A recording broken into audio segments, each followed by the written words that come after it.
Hello everyone, this is chapter 3 of class 8 civics from NCERT. So इस chapter में हम पढ़ेंगे why do we need a parliament। हमें parliament की ज़रूरत क्यों होती है, ये आपके चैप्टर का नाम है। उससे पहले हम छोटा सा इंट्रोडक्शन समझते हैं पार्लियामेंट के बारे में कि पार्लियामेंट क्या है, क्या होता है पार्लियामेंट में, कौन लोग होते हैं, कौन कितने मेंबर्स होते हैं, ये सब चीज़ें हम इसमें छोटा सा इंट्रोडक्शन देखते हैं पहले। तो पार्लियामेंट क्या होता है, ये पार्लियामेंट के अंदर दो हाउसेज आते हैं। एक है आपका राज्यसभा, सेकंड इज़ लोकसभा। ये दो हाउसेज होते हैं जो कि पार्लियामेंट का हिस्सा होते हैं। तो राज्यसभा जो होता है वो हम अपर हाउस के नाम से भी जानते हैं और लोकसभा को हम लोअर हाउस के नाम से भी जानते हैं।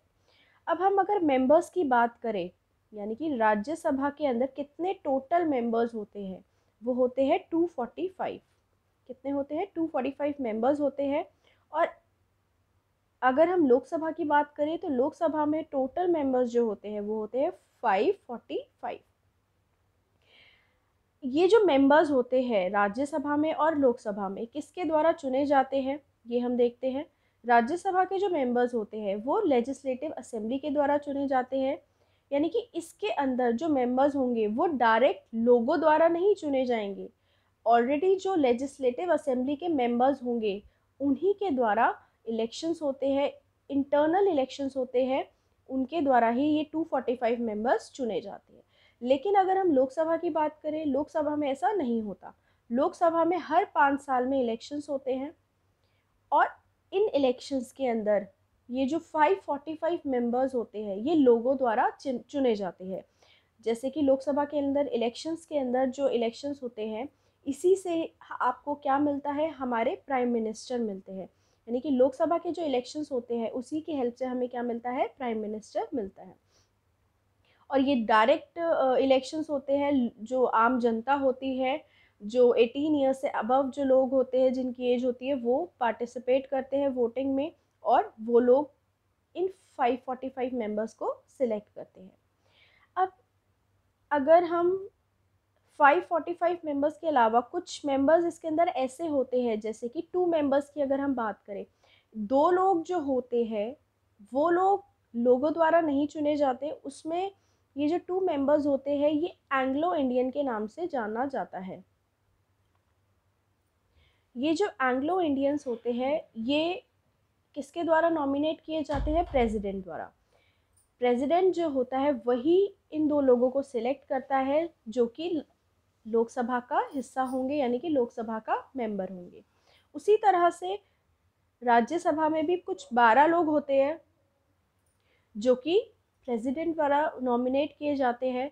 और ये जो 12 मेंबर्स होते हैं ये अलग अलग फील्ड से बिलोंग करते हैं। जैसे कि एक पर्सन हो गया आपका स्पोर्ट्स फील्ड से, एक पर्सन एजुकेशन से हो गया, तो एक लिटरेचर से हो गया। ये अलग अलग जो फील्ड्स होती हैं, इन फील्ड्स के अंदर जो पर्सन सबसे ज़्यादा अच्छा अचीव करता है या बहुत ज़्यादा कुछ अच्छा काम करता है, उन्हीं लोगों को राज्यसभा का क्या बनाया जाता है? मेंबर बनाया जाता है। तो ये 12 मेंबर्स हो गए आपके राज्यसभा के अंदर से, और 2 मेंबर्स हो गए आपके लोअर हाउस यानी कि लोकसभा से। सो ये आपका छोटा सा इंट्रोडक्शन था कि पार्लियामेंट क्या होता है, इसके अंदर कौन कौन से हाउसेज आते हैं। अब यहाँ इंट्रोडक्शन गिवन है, इसको मैं आपको शॉर्ट में बताती हूँ। यहाँ पे यही लिखा है कि जो इंडिया है एक डेमोक्रेटिक कंट्री है और बहुत ज़्यादा हम प्राउड फील करते हैं इस चीज़ को लेके। और जो यहाँ डिसीजन मेकिंग की जो पावर होती है वो लोगों के पास होती है, और पर्सन्स यानी कि जो सिटीजन्स होते हैं वही लोग डिसीजन लेते हैं और अपने डिसीजन लेने के बाद एक डेमोक्रेटिक गवर्नमेंट को चुनते हैं। और वो जो डेमोक्रेटिक गवर्नमेंट होती है वो लोगों के अकॉर्डिंग, लोगों की नीड्स के अकॉर्डिंग क्या करती है? काम करती है। इसके अलावा इस चैप्टर में हम पढ़ेंगे कि किस तरह से जो पार्लियामेंट होता है वो सिटीजन्स को एक तरह से एनेबल करता है, उनको एक हक देता है कि किस तरह से वो डिसीजन मेकिंग में पार्टिसिपेट कर पाए, गवर्नमेंट को कंट्रोल कर पाए। और इसी वजह से जो इंडिया है, यानी कि इंडियन डेमोक्रेसी को एक अलग पहचान मिलती है। और जो हमारे फीचर्स है इंडियन कॉन्स्टिट्यूशन के वो भी बहुत ज़्यादा इम्पॉर्टेंट होते हैं। सो यहाँ let's start with reading. Why should people decide. India, हम सभी जानते हैं कि इंडिया जो है 15 अगस्त 1947 को आज़ाद हुआ था, लेकिन ये एक बहुत ही डिफ़िकल्ट और एक लंबी स्ट्रगल थी जो कि डिफरेंट सेक्शंस ऑफ सोसाइटी के लोगों ने पार्टिसिपेट करके इस स्ट्रगल को हासिल किया था। जो लोग थे वो अलग अलग बैकग्राउंड से बिलोंग करते थे, उन सभी लोगों ने इस स्ट्रगल के अंदर ज्वाइन किया था और वो इंस्पायर हुए थे। They were inspired by ideas of freedom, equality and participation in decision making. तो ये लोग जो थे अलग अलग बैकग्राउंड से बिलोंग होने के बावजूद भी इंस्पायर्ड थे बहुत ही ज़्यादा कि उन लोगों को क्या चाहिए, फ्रीडम चाहिए, इक्वालिटी चाहिए और डिसीजन मेकिंग में क्या चाहिए, पार्टिसिपेशन चाहिए। यानी कि कोई भी अगर गवर्नमेंट द्वारा डिसीजन लिया जा रहा है तो उसमें उन लोगों का यानी कि सिटीजन्स का, इंडियन सिटीजन्स का भी पूरा अधिकार हो। अगर हम कॉलोनियल रूल की बात करें, यानी कि जब ब्रिटिशर्स हमारी कंट्री में थे उस टाइम पे जो लोग थे वो बहुत ही ज़्यादा डर कर, एक तरह से बहुत ही ज़्यादा फियर में ब्रिटिश गवर्नमेंट के अंदर रहते थे। वो लोग जो इंडियंस थे ब्रिटिश गवर्नमेंट के अंदर, बहुत सारी ऐसी चीज़ें हुआ करती थी जो कि डिसीजंस लिए जाते थे ब्रिटिश गवर्नमेंट द्वारा, लेकिन ब्रिटिश गवर्नमेंट के अगेंस्ट कोई बोलने की हिम्मत नहीं रखता था कि अगर कोई ऐसा डिसीजन लिया जा रहा है जो इंडियंस के लिए सही नहीं है तो अग्री तो वो नहीं होते थे, लेकिन उसके खिलाफ आवाज़ उठाने के लिए भी कोई वहाँ पे नहीं होता था। So the freedom movement change this situation. जो फ्रीडम मूवमेंट जितने भी चलाए गए, आज़ादी के लिए जितने भी मूवमेंट्स चलाए गए, वो बहुत ही ज़्यादा इम्पॉर्टेंट थे और इसी की वजह से जो सिचुएशन थी डिसीजन मेकिंग की, अगर हम बात करें तो इस तरह की सिचुएशंस का बहुत ज़्यादा चेंज हुई थी। जो नेशनलिस्ट थे उन्होंने ओपनली क्रिटिसाइज़ किया ब्रिटिश गवर्नमेंट को, यानी कि चैलेंज किया ब्रिटिश गवर्नमेंट को और अपनी डिमांड्स रखी ब्रिटिश गवर्नमेंट के आगे।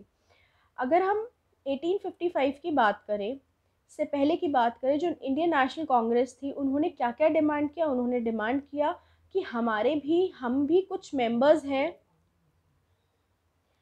और हमें भी क्या चाहिए, पार्टिसिपेशन चाहिए आपके इलेक्शन में। यानी कि जो भी लेजिस्लेचर होगा उसके अंदर कुछ मेंबर्स किसके होने चाहिए, इंडियंस होने चाहिए, जिनके पास क्या राइट होगा, उनको बजट जो भी होगा बजट के अंदर डिस्कस करने का अधिकार होना चाहिए और अपने क्वेश्चंस को पूछने का भी अधिकार होना चाहिए। ये जो थी ये डिमांड थी इंडियन नेशनल कांग्रेस की, जो कि 1885 में से पहले बनाई गई थी। और इस अगर हम the government of act Indian act 1909 allowed it for some elected representation. तो इंडियन जो एक्ट था, गवर्नमेंट ऑफ इंडिया एक्ट जो था, इसके अंदर, इसके तहत जो लोगों ने डिमांड की थी, जो इंडियन नेशनल कांग्रेस में जो लोगों ने डिमांड की थी कि हमें भी इलेक्टेड मेंबर्स का एक तरह से कुछ मेंबर्स हैं जो हमें भी पार्टिसिपेट करना है, वो सब चीज़ें मानी गई और उन्हें भी क्या दिया गया, सम इलेक्शन रिप्रेजेंटेशन दी गई। लेकिन अगर हम while these early legislature under the British government were in response to the growing demand of the nationalists, and they did not allow all the adults to vote nor could people participate in decision making। तो जो legislature था उसके अंदर British government ने उनकी कुछ demands को तो पूरा किया, जो भी नेशनलिस्ट थे उन लोगों की जो डिमांड थी उनको तो पूरा किया, लेकिन उन्होंने हर एक एडल्ट सिटीज़न को वहाँ पे वोट देने का अधिकार नहीं दिया और ना ही किसी डिसीजन मेकिंग में पार्टिसिपेट करने का कोई भी अधिकार उन लोगों को दिया गया। यानी कि किसी भी एडल्ट के पास उस टाइम पे, अगर 1909 से पहले की बात करें या जब कॉलोनियल रूल था इंडिया के अंदर, तो उस समय किसी भी एडल्ट को क्या नहीं था, वोट देने का अधिकार नहीं था और ना ही कोई डिसीजन मेकिंग में पार्टिसिपेट करने का अधिकार था। आज की बात करें या इंडिपेंडेंस की बात की अगर हम बात करें तो उस टाइम पे ये अधिकार हमें इंडिपेंडेंस के बाद ही, यानी कि 1947 के बाद ही इंडिया के अंदर हर सिटीज़न को दे दिया गया था। As you read in chapter 1, the experience of colonial rule as well as the participation of different people in struggle for freedom, left little doubt in the mind of nationalists that all the person in independent India would be able to participate in decision making or not. हमने chapter first में पढ़ा था the constitution of India, हमारा first chapter का नाम था। उसमें हमने देखा था कि जो एक्सपीरियंस है कॉलोनियल रूल का वो हर किसी का डिफरेंट था, क्योंकि लोगों का जो स्ट्रगल था वो अलग था, हर किसी का जो पार्टिसिपेशन था वो अलग था, हर किसी का जो स्ट्रगल था वो डिफरेंट था, जिसकी वजह से जो नेशनलिस्ट थे, जो हमारे लीडर्स थे, उन लोगों के माइंड में एक डाउट था कि क्या सारे पर्सन्स को, इंडिपेंडेंट इंडिया की अगर हम बात करें, क्या वो सारे इंडिपेंडेंट पर्सन्स को पार्टिसिपेट करने का मौका दिया जाएगा या नहीं दिया जाएगा किसी भी डिसीजन मेकिंग में। ये एक डाउट था उन नेशनलिस्ट के माइंड में।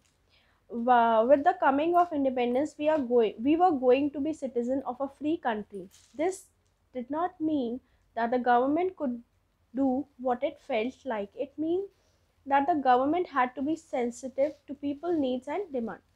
तो यहाँ पे लिखा गया है कि अगर हम कुछ टाइम बाद की बात करें, जैसे 1909 के बाद हमें 1947 में क्या मिल गई थी, आज़ादी मिल गई थी, के बाद आज़ादी मिल गई थी, तो इसी वजह से यहाँ इसी डेट को रेफ़र करते हुए बोला गया है कि कुछ ही टाइम में हम लोगों को क्या मिल जाएगी, आज़ादी मिल जाएगी, और जो हमारे सिटीजन्स होंगे वो एक फ्री कंट्री के सिटीजन्स होंगे। तो आज़ादी मिलने का ये मतलब नहीं है कि जैसा लोग सोच रहे हैं उसी तरीके से गवर्नमेंट भी काम करे। तो इस चीज़ को पूरा किस तरह से किया जाए कि जिस तरह से लोग सोच रहे हैं, जिस तरह की डिमांड लोगों की है, वही चीज़ गवर्नमेंट भी डिमांड को फुलफ़िल करे और डिमांड को पूरा भी किया जाए। लोगों की जो नीड है और जो लोगों की डिमांड है उसको पूरी तरह से फुलफ़िल किया जाए, क्योंकि जो लोगों के ड्रीम्स है, एस्पिरेशंस है of the freedom struggle were made concrete in the Constitution of Independent India that laid down the principle of universal adult franchise and that all the citizens of country have the right to vote. यहाँ जो हमारा constitution of India है उसी में हमारा जो principal है एक, यानी कि हमारा जो एक अधिकार है, एक मौलिक अधिकार है हमारा, वो क्या है, यूनिवर्सल एडल्ट फ्रेंचाइज। आप सभी सिटीजन्स को वोट देने का अधिकार है, ये वोटिंग राइट आपसे कोई नहीं छीन सकता। यहाँ एक पिक्चर गिवन है, एक इलेक्शन है यहाँ पे चल रहे हैं, और एक क्या है, ये वोटर है। वोटर जो है एक पैम्फलेट को देख रहा है। इस पैम्फलेट पे क्या लिखा हुआ है कि जो ईवीएम मशीन है, इलेक्ट्रॉनिक वोटिंग मशीन, ये किस तरह से काम करती है, और ये जो मशीन है सबसे पहले 2004 में यूज़ की गई थी इलेक्शन के अंदर। इसी वजह से यहाँ पे जो पैम्फलेट है, ये जो पर्सन है ये इसको ध्यान से पढ़ रहा है कि किस तरीके से इस इलेक्शन के अंदर इस मशीन को यूज़ किया जाएगा और इसकी हेल्प से किस तरह से वोट दिया जाएगा। आगे कंटिन्यू करते हैं। Next topic is people and their representatives. यहाँ रिप्रेजेंटेटिव उन मेंबर्स को बोला गया है जो पार्लियामेंट के अंदर जो मेंबर्स होते हैं, राज्यसभा लोकसभा के। The take off point for a democracy is the idea of consent, that is the desire, approval and the participation of the people।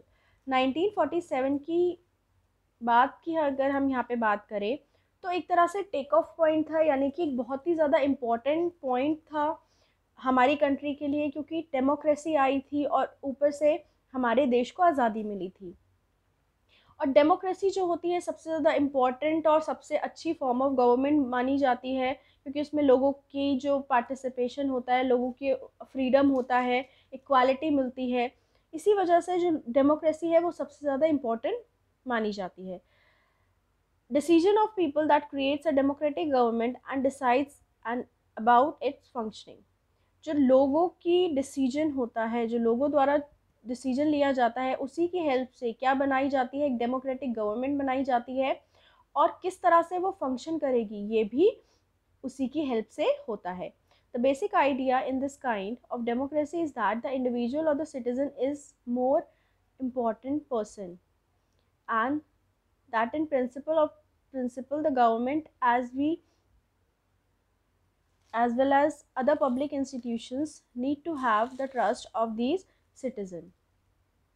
सो यहाँ पे बेसिक आइडिया डेमोक्रेसी का यही है कि जो इंडिविजुअल है वो बहुत ही ज़्यादा इम्पॉर्टेंट है, इम्पॉर्टेंट सिटीज़न माना जाता है। और इसी वजह से जो गवर्नमेंट है, गवर्नमेंट को इन लोगों के ऊपर ट्रस्ट करना चाहिए, तभी जो लोग होंगे वो गवर्नमेंट पे ट्रस्ट कर पाएंगे और गवर्नमेंट को फॉर्म करने में हेल्प होगी। How does the individual give approval to the government? अब यहाँ पे क्वेश्चन पूछा है कि ये जो इंडिविजुअल्स होते हैं यानी कि सिटीजन्स होते हैं वो किस तरह से गवर्नमेंट को अप्रूवल देंगे कि वो अपनी एक ग्रुप फॉर्म करे और एक गवर्नमेंट को फॉर्म कर पाए। On way of doing so as you read is through elections. अब गवर्नमेंट कैसे फॉर्म होगी? इलेक्शंस के थ्रू फॉर्म होगी। People would elect their representative to the parliament, then one group forms among these elected representative form the government. तो ये जो लोग होंगे वो इलेक्शंस के थ्रू क्या करेंगे?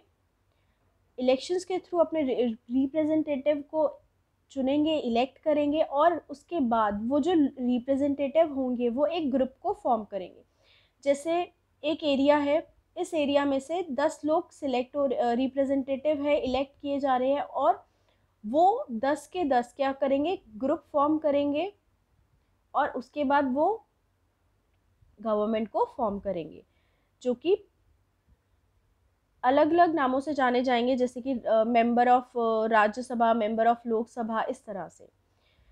The parliament which is made up of all representative together control and guide the government.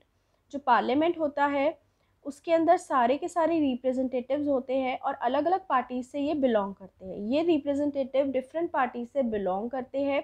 ऐसा नहीं है कि सिर्फ एक ही पार्टी जो होगी उसी के मेंबर्स ही सारे के सारे पार्लियामेंट में होंगे, नहीं, अलग अलग रिप्रेजेंटेटिव्स होते हैं जो कि पार्लियामेंट के यानी कि राज्यसभा और लोकसभा के मेंबर्स होते हैं। वो साथ में मिलके जो कंट्रोल करते हैं और गाइड करते हैं गवर्नमेंट को। In this sense people through their chosen representative form the government and also control it. तो इसी तरह से जो रिप्रेजेंटेटिव सिलेक्ट किए जाते हैं, चूज़ किए जाते हैं लोगों द्वारा, वही लोग क्या उन्हीं की हेल्प से फिर गवर्नमेंट फॉर्म होती है और वही लोग जो होते हैं वो उस गवर्नमेंट को कंट्रोल करते हैं। तो यहाँ पे इसका मतलब है कि जो लोग गवर्नमेंट फॉर्म करेंगे, जो रिप्रेजेंटेटिव गवर्नमेंट फॉर्म करेंगे, वो ही कंट्रोल करेंगे, लोगों के बिहाफ पे, सिटीजन्स के बिहाफ पे डिसीजंस लिए जाएंगे। और यहाँ गवर्नमेंट को क्रिटिसाइज़ करने का पूरा अधिकार होता है लोगों के पास। ये आपका एक राइट है, ये भी जो चीज़ें आपकी कॉन्स्टिट्यूशन में सारी चीज़ें लिखी हुई हैं। ये जो आपका ये जो नेक्स्ट टॉपिक है the role of the parliament, ये हम अपनी नेक्स्ट वीडियो में कंटिन्यू करेंगे।